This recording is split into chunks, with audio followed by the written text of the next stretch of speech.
Boa tarde, pessoal.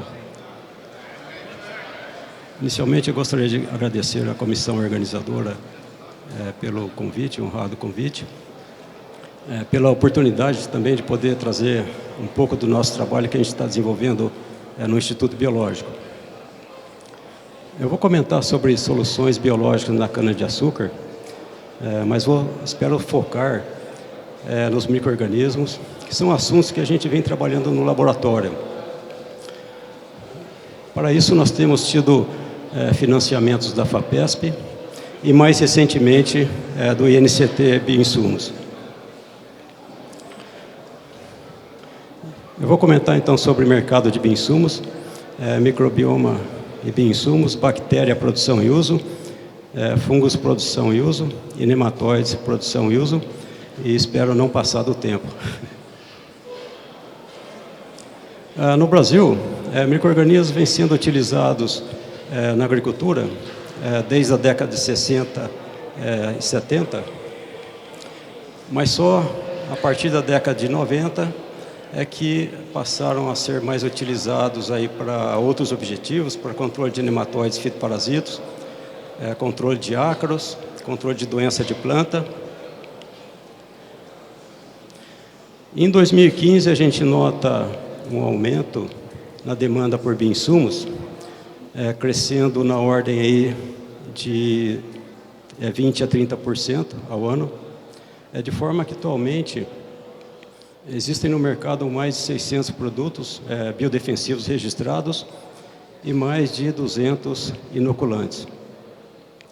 Esse aumento na demanda por bioinsumos segue uma tendência mundial de se valorizar cada vez mais o microbioma da planta, que é a porção do solo em torno da raiz da planta, habitada por uma comunidade microbiana, que é influenciada por compostos químicos liberados pela raiz da planta. Na rizosfera da planta tem muitas bactérias boas e muitas bactérias ruins, mas as boas predominam, favorecendo sempre o crescimento da planta, nutrição, saúde, tolerância a estresses e supressão de pragas e doenças.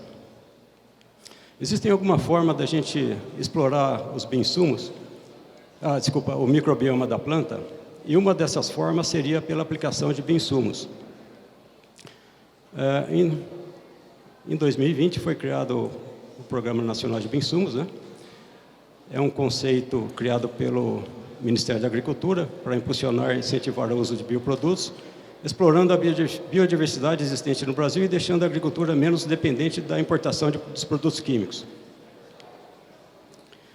No mundo, a gente nota um aumento bastante grande na demanda por bioinsumos, de forma que, a partir de 2050, a previsão é que a demanda por bioinsumos ultrapasse a demanda por insumos convencionais. Esse aumento na demanda por bioinsumos deve-se aos benefícios deixados pelos produtos, não somente em relação ao ecossistema, à sustentabilidade da agricultura, mas principalmente em relação aí à produtividade. Nesse estudo, todos os trabalhos que testaram bioinsumos foram comparados com todos os trabalhos que testaram insumos tradicionais, mostrando então que, para os trabalhos que testaram bioinsumos, 88% deles apresentaram ganhos de produtividade, e esse ganho esteve, em média, 34% de aumento. Já para os trabalhos que testaram insumos convencionais, insumos químicos, apenas 34% apresentaram um ganho de produtividade, e esse ganho de produtividade foi a metade, ou seja, 14%. No Brasil, micro-organismos vêm sendo produzidos basicamente por 3 processos: em meio sólido, usado para fungos; processo bifásico líquido sólido para fungo, bactéria e nematóides; e a fermentação líquida, utilizada para uma grande diversidade de micro-organismos.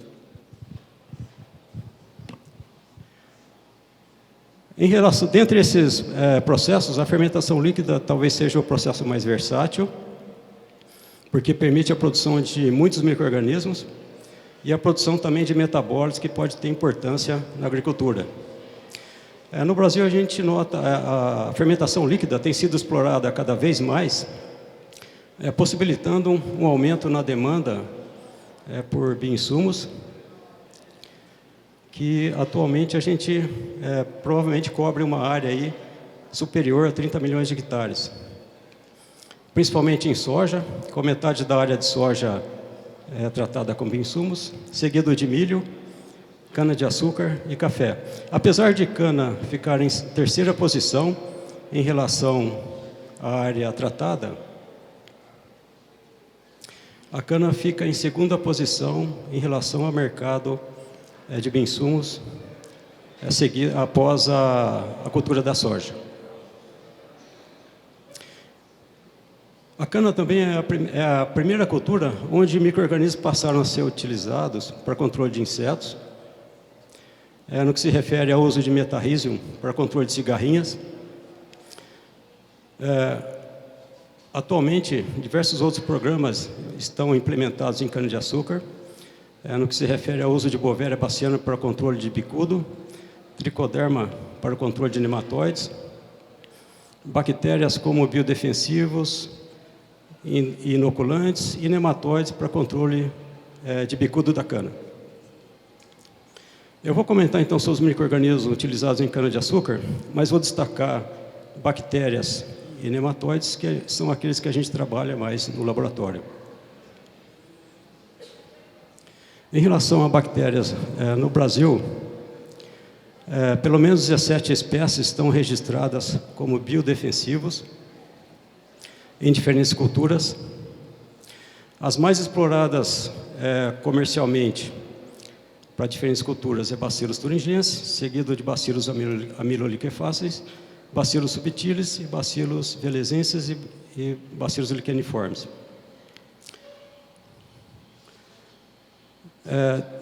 Para a cana-de-açúcar, as bactérias mais utilizadas é Bacillus thuringiensis, Bacillus amiloliquefáceis, Bacillus subtilis, Bacillus licheniformes e Priestia aryabhatae. Eu vou comentar sobre essas bactérias.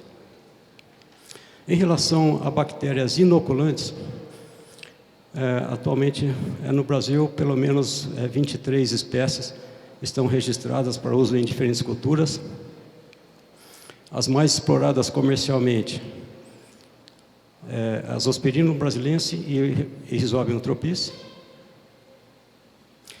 Em cana-de-açúcar, para cana-de-açúcar estão registradas Bacillus subtilis, Priestia megatherium e Nitrospirillum amazonense, que é uma bactéria registrada mais recentemente.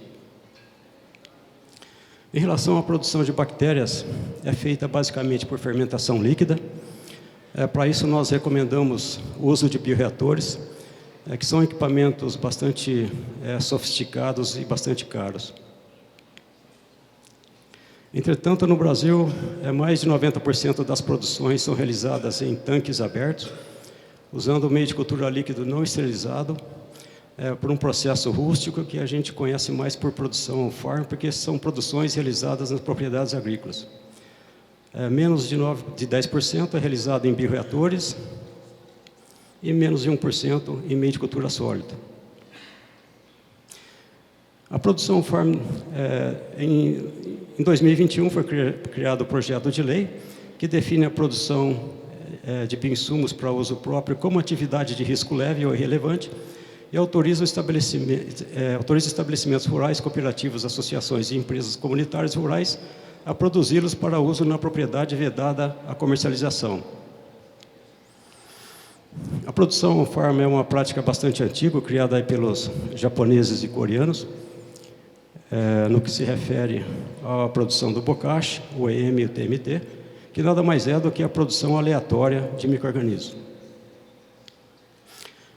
No Brasil, a produção farm tem início com a produção de metarrísio nas usinas de cana-de-açúcar na década de 70, usando arroz pré-cozido, esterilizado em autoclave, para o controle de cigarrinhas. Depois disso, diversos outros micro-organismos passaram a ser produzidos também on-farm, para uso em diversas culturas, até que em 2013 ocorreu um surto de Helicoverpa armígera, levando os agricultores a comprarem tudo que tinha de Bacillus thuringiensis, na tentativa não só de controlar esse inseto, mas também de fazer produções próprias nas suas propriedades agrícolas, procurando garantir o produto, né?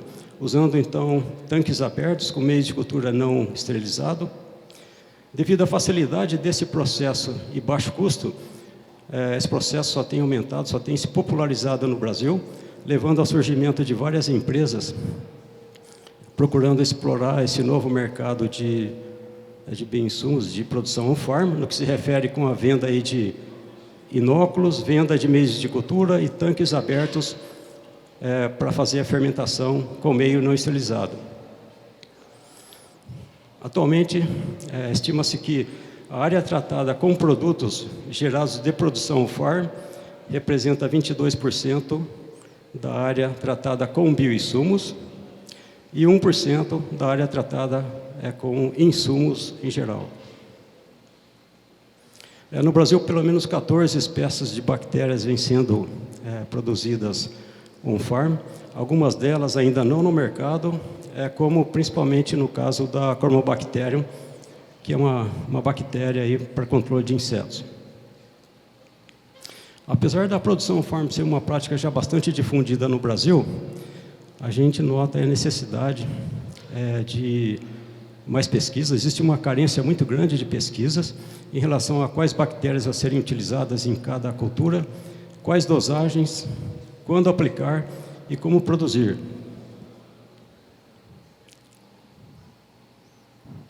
Em relação a quais bactérias, de uma forma geral, para diferentes culturas, as mais utilizadas na produção on-farm Bacillus subtilis, Azospirillum brasilense, Priesta aryabhatae, Priesta megatherium e Bacillus thuringiensis. Para cana-de-açúcar, as bactérias mais utilizadas seguem mais ou menos o mesmo perfil para outras culturas. Então, as mais usadas Bacillus subtilis, para usos diversos, né? Indutor de crescimento, contra nematóides, fitoparasitas, doença. Azospirillum brasilense, como fixador de nitrogênio. Priesta aryabhatae, para estresse hídrico. Priesta megatherium, como solubilizador de fosfato. Bacillus thuringiensis, para controle de diarreia. Bacillus amyloliquefacens, também para uso diverso, incluindo controle de nematóides. E Bacillus licheniformes, para controle de nematóides. Para a soja, a gente nota um perfil diferente na escolha dessas bactérias, né? Por ser uma leguminosa, existe uma maior preferência por Bacillus subtilis, Bacillus thuringiensis, Bacillus amyloliquefacens, está ausente Bacillus licheniformes, Cormobacterium para controle de pragas e Bacillus pulmonis para controle de nematóides e doença. Em relação a dosagens, as dosagens que o pessoal tem utilizado em relação ao produto final gerado na produção farm é de 1 a 3 litros por hectare. Aplicação em cana no plantio e na soqueira após a colheita. E a produção para cana-de-açúcar tem sido basicamente usando tanques abertos com meio de cultura não esterilizado. Eu desconheço ainda uma usina de cana que utiliza bioreator. Aqui nós temos vários tanques abertos sendo utilizados ou comercializados, são tanques de aço ou de plástico. De qualquer forma, a gente nota uma necessidade de melhoria em relação a 5 aspectos ou 5 pilares da produção farm, que seria o inóculo. É importante que o inóculo tenha uma garantia de pureza e concentração. A água e o ar têm que ser filtrados, buscando a purificação total. O meio de cultura tem que ser estéril ou esterilizado em autoclave. E o tanque tem que ter um sistema de spray ball, se for tanques grandes, né? E fundo cônico, procurando favorecer a limpeza com ácido hiperacético. No Instituto Biológico, a gente fornece inóculos com garantia de pureza e concentração. Para isso, a gente solicita que os agricultores, os interessados, adquiram as bactérias junto a 2 coleções de referência, que é a André Tozelo, em Campinas, e a CBMAI da Unicamp, forneçam essas bactérias para nós. A gente transforma essas bactérias em inóculos, usando bioreatores fabricados na Suíça. E fazemos os envases em bolsas plásticas previamente esterilizadas com irradiação. Antes de fazer o envase, é feita a confirmação. Se tiver suspeita de contaminação, o material é jogado fora. O transporte fica por conta do agricultor. O agricultor recebe, então, essas bolsas contendo um QR Code, no qual ele pode encontrar todas as informações a respeito do inóculo. Lá está a concentração, data de fabricação e validade, confirmação da pureza em meio nutriente agar, confirmação por teste bioquímico no meio high chroma, e a confirmação por morfologia, em teste de morfologia celular, e também coloração GRAM usando microscopia. Em relação a resultados obtidos pelo uso de inóculos, o que nós temos é informações aí do Adriano da usina São João em Araras. Essa usina, ela teve uma redução nos gastos com nematicidas em 99%. Então, os gastos por hectare, que eram de 380, passaram para R$ 4,00 o hectare, que é o custo da produção farm, o gasto da produção farm. Tiveram também um aumento na produtividade, na ordem de 20%.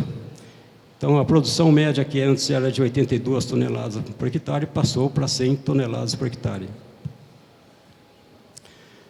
Mais recentemente, nós fizemos uma avaliação dos inóculos sendo comercializados no mercado e os produtos finais gerados por esses inóculos. Para isso, nós avaliamos 319 amostras, sendo 25 inóculos de 25 empresas e 294 produtos finais. Para esse teste, então, a gente fazia diluições seriadas e utilizávamos meios indicativos para confirmação das espécies de bactérias. Em relação aos inóculos, verificamos que 90% deles tinha a bactéria em questão, mas tinha contaminação. E 10% só tinha contaminantes ou não tinha bactéria nenhuma. Em relação aos produtos finais, 80% tinha a bactéria em questão, mas também tinha contaminação. E 20% só contaminação ou nenhuma bactéria. Anterior. Apesar desse alto índice de contaminação, nós consideramos esses resultados até que animadores, devido ao alto índice também da presença da bactéria em questão. Tá? A gente acredita que, utilizando inóculos com garantia de pureza e melhorando aqueles outros 4 aspectos, a gente consegue melhorar esse resultado. E os produtos finais podem ter níveis semelhantes aos dos produtos comerciais. Tá? Nós não temos informação a respeito de produtos comerciais, da qualidade desses produtos comerciais no Brasil. O que eu tenho é esse estudo, no qual foram avaliados mais de 50 produtos comerciais de grandes empresas em países desenvolvidos, mostrando que 63% também tinha bastante contaminação. Não é uma crítica, é apenas aí um alerta de que a gente pode melhorar o processo de produção. No Instituto Biológico, a gente vem desenvolvendo várias pesquisas, procurando melhorar os processos de produção e prospectar novas bactérias contra diferentes alvos e diferentes objetivos, explorando uma coleção que nós temos no laboratório com cerca de 3.000 isolados. Resumidamente, o que nós fazemos no laboratório é contribuir aí no fornecimento de inóculos com garantia de pureza e concentração, recomendação de equipamentos, recomendação de meios, análise de produtos, treinamento e pesquisa. Aqui um pouco da nossa infraestrutura, equipe e parcerias. Nós temos um outro prédio onde nós estamos instalando bioreatores maiores e o nosso plano é instalar um de 1.000 litros. Em relação a fungos, no Brasil pelo menos 5 espécies de fungos entomopatogênicos estão registradas para o controle de insetos em diferentes culturas. Os fungos mais explorados comercialmente é a Bovéria baciana e Metarrhizium. Em cana-de-açúcar, os fungos mais utilizados é Metarrhizium para controle de cigarrinha em cerca de 2 milhões de hectares e Bovéria para controle de bicudo em cerca de 1 milhão de hectares. Em relação à tricoderma, pelo menos 9 espécies estão registradas no Brasil para uso como biodefensivos. As espécies mais exploradas comercialmente, com base no número de produtos, é a Trichoderma harzianum, a Trichoderma viride e Trichoderma asperellum. Em cana-de-açúcar, a espécie mais utilizada é a Trichoderma harzianum, principalmente para o controle de nematóides. Em relação à produção de fungos, é feita basicamente em arroz pré-cozido, esterilizado em autoclave. Muitos perguntam se é possível a gente fazer a produção em tanques abertos, usando meio de cultura líquido não esterilizado. Nós não recomendamos, porque as bactérias crescem muito rapidamente e acabam inibindo o crescimento de fungos. Se for utilizado bioreatores, a gente sabe que é possível fazer a produção. Entretanto, faltam algumas pesquisas em relação à preservação e formulação de fungos produzidos em meio líquido, como blastosporos, que é a forma como o fungo cresce no meio de cultura líquida. Em cana-de-açúcar, então, são utilizados o metarrhizium, bovéria e a tricoderma, dosagem de uma maneira geral 10 a 12 conides por hectare, aplicação no plantio, na soqueira, após a colheita, e a produção em arroz pré-cozido esterilizado em autoclave. Em relação a nematóides, então, patogênicos, é um outro assunto que a gente vem trabalhando no Instituto Biológico. No Brasil, hoje, pelo menos 3 espécies estão disponíveis para uso no controle do bicudo da cana. Tem a Trorhabditis bacteriófora, que é a base de um produto importado da Alemanha e registrado pela empresa Biocontrole. Tem Sternema carpocaps, que é a base de um produto importado da Holanda e que foi registrado pela empresa Koppert. E tem o Sternema rarum, que é um nematóide nativo do Brasil, desenvolvido pelo Instituto Biológico e que gera a possibilidade também de produção on-farm. Nematóides são organismos de solo, utilizados principalmente no controle de pragas de solo. Eles possuem uma associação mutualística com bactérias que mata rapidamente o inseto hospedeiro. O nematóide, então, se alimenta dessa bactéria dentro do inseto morto, se reproduz, e aí milhares de nematóides saem do cadáver do inseto na busca de novos hospedeiros. Esses nematóides podem ser produzidos massalmente in vitro, usando a cultura da bactéria como alimento. Podem ser formulados como juvenis infectivos, que é uma forma de resistência do nematóide. Podem ser aplicados através de equipamentos convencionais. E uma vez aplicado no solo, eles se locomovem e vão em busca do inseto hospedeiro. Eles podem ser produzidos massalmente in vivo, usando o inseto hospedeiro, ou in vitro, usando a cultura da bactéria como alimento. Para a produção in vitro, o primeiro passo é isolar a bactéria, que vai ser o alimento do nematóide, juntamente com o meio de cultura. A produção massal in vitro pode ser de 2 formas: pelo processo da esponja, usando esponja flocada embebida na cultura da bactéria, dentro de sacolas plásticas, e a fermentação líquida dentro de bioreatores. No Instituto Biológico, nós desenvolvemos um terceiro método, que a gente chama de método bifásico, em parceria com o USDA. Nesse método, o nematóide é produzido inicialmente em meio de cultura líquido, primeiro em frascos mantidos em agitação, depois em bioreatores, para daí ser inoculado nas sacolas contendo a esponja mais o meio de cultura. Aqui, essa coloração vermelha é deixada pela bactéria, tá? Então, os insetos mortos pelo nematóide Sternema rarum adquirem essa mesma coloração avermelhada, tá? Devido à presença da bactéria. E aqui, o nematóide, 2 semanas após a sua inoculação na bactéria. Então, nessa fase, o nematóide é inoculado dentro das sacolas, contendo a esponja, mais o meio de cultura e mais a bactéria. Essas esponjas são fechadas e acondicionadas, incubadas a 20 graus Celsius por 1 mês, para permitir a reprodução do nematóide até ele alcançar o pico de produção com mais de 200 mil juvenis infectivos por ml. Em função desse rendimento, a gente recomenda 1 a 2 sacolas por hectare. Após um mês, então, essas sacolas são preservadas em câmara fria, a 15 graus Celsius, onde a gente consegue manter a viabilidade do nematóide em torno de 80% por pelo menos 2 meses. Para a colheita do nematóide, essas esponjas são quebradas em uma peneira, é a esponja fenólica, é um material que se quebra facilmente, e o material colhido no balde é aplicado no canavial. Essas esponjas podem ser também trituradas em liquidificador, sem problema nenhum para o nematóide. Nós temos avaliado nematóides contra diversas pragas em cana-de-açúcar, principalmente contra o bicudo da cana e Sphenophrys leves, que é a principal praga no estado de São Paulo. O bicudo da cana, ele ataca internamente o rizoma, mas deixa 2 aberturas.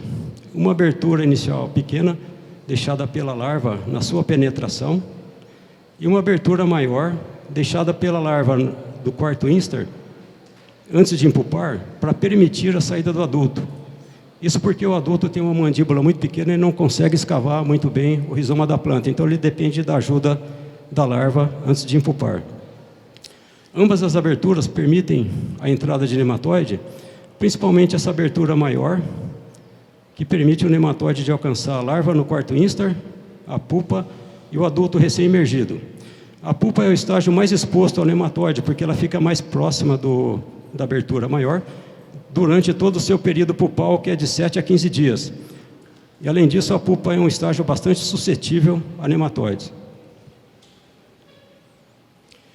90% dessas aberturas são realizadas abaixo da superfície do solo e 10% abaixo da palhada, o que favorece a ação de nematóides.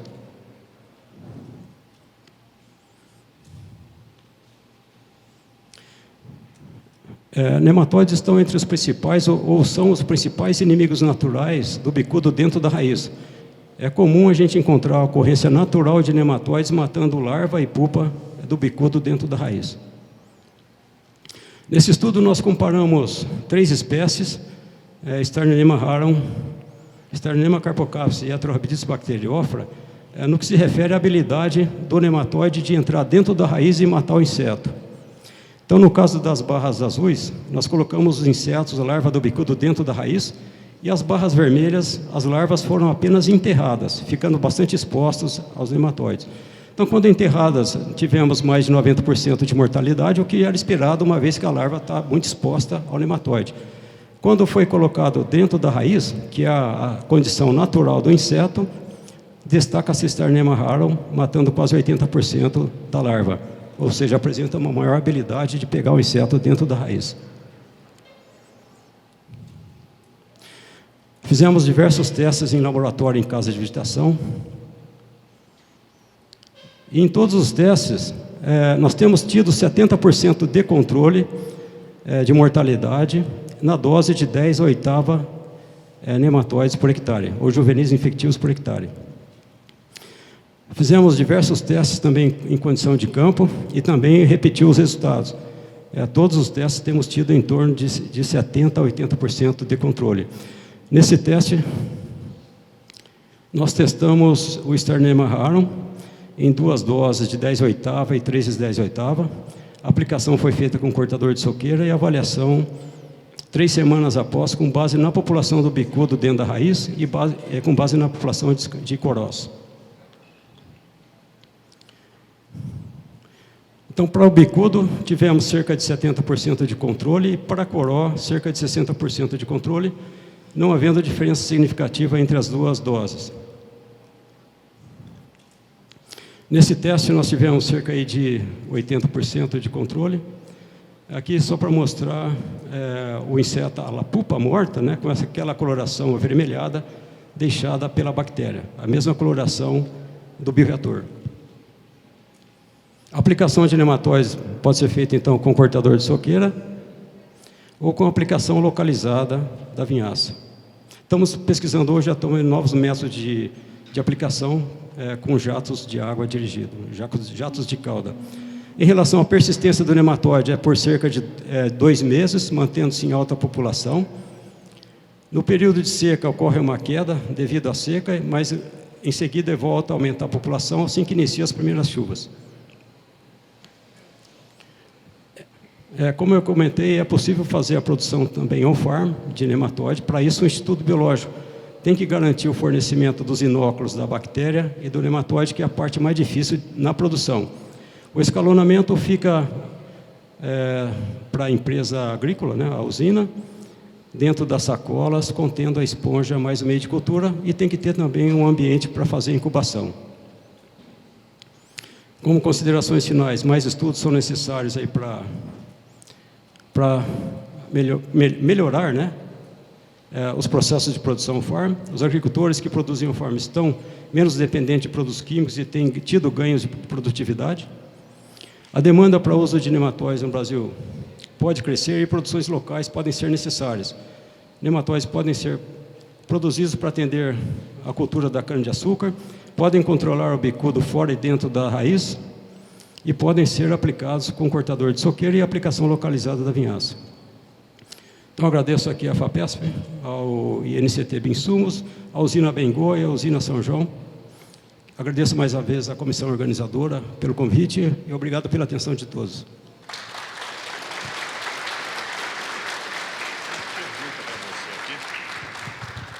Muito obrigado, doutor Luiz. Uma pergunta que chegou até a gente é que os nematóides são bem conhecidos dos produtores, devido aos malefícios que são capazes de causar às culturas. Quais garantias que o produtor tem de que, ao liberar nematóides entomopatogênicos na minha lavoura, não irei promover um dano na mesma? As chances é zero dele infectar a planta, né, ou penetrar na planta, porque o nematóide é banguelo. Ele não tem o estilete que o nematóide fitoparasita tem para perfurar a planta e para causar os danos. Tá? Então, o nematóide ele tem apenas uma abertura bucal para ele sugar aquela sopa bacteriana dentro do inseto. E, inclusive, para a penetração do nematóide dentro do inseto, ele depende das aberturas naturais, espiráculo, boca e ânus. E uma última pergunta. Após esta, o Dr. Luiz vai ficar à disposição no evento para quem queira formular uma outra pergunta. O mundo dos microbiológicos é ainda um assunto novo na agricultura, embora já existam mais de 100 anos de recomendação de aplicação de inoculantes comerciais. Como o produtor pode se assegurar em relação à qualidade do produto que ele aplica no campo? Quais são os laboratórios qualificados que o senhor conhece, capazes de assegurar a qualidade dos bioinsumos?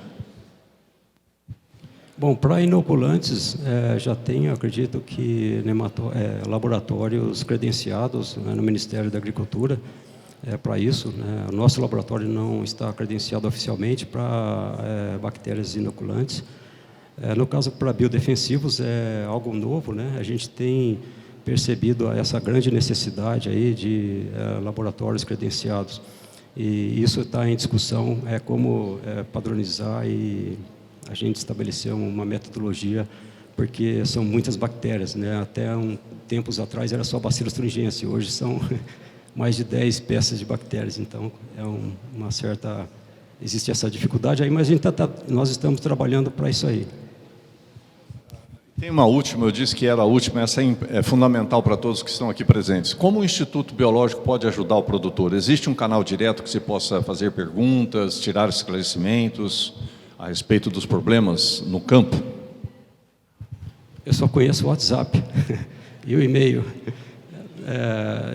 Nós temos uma equipe, né, como eu já comentei, o Fernando está aqui também, e o Fernando ele passa metade do tempo dele só respondendo as perguntas. Então, nós temos aqui o nosso contato, então quem tiver interesse, entrar em contato e fazer uma visita para a gente, vai ser uma grande satisfação e honra receber vocês aí.